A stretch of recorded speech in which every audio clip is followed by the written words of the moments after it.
बाडह जाओ peoples party अगवान Abid Hussain ढक्कण जे सरदारी house में पाकिस्तान जो अॻूणी सदर आसिफ अली ज़रदारी सां मुलाक़ात थी गुज़री। इन सिलसिले में बाडह जे तालके बाबति ख़ातिरी कराई वई। बाडह जाओ पीपल्स पार्टी अगवान आबिद हुसैन ढक्कण चयो त पाकिस्तान मुल्क जे अॻूणे सदर आसिफ अली ज़रदारी सां बाडह जे तालके जे सिलसिले में मुलाक़ात कई आहे ऐं ॿियनि मसइलनि ते ग़ौर वीचार कया विया आहिनि।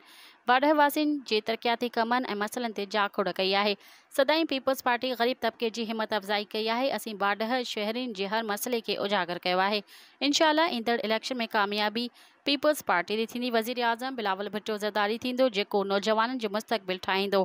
क़ाइद आज़म जो ख्वाब बिलावल भुट्टो सचो कंदो। ईंदड़ इलेक्शन में बिलावल भुट्टो वज़ीर आज़म थींदो ऐं शहीद ज़ुल्फ़िकार अली भुट्टे जे नक्शे क़दम ते हली मुसलमान मुल्कनि जी मदद पिणु कंदो। शहीद बेनज़ीर भुट्टो जे मिशन खे पूरो कंदो। माण्हुनि खे सहूलियतूं फ़राहम कई वेंदियूं।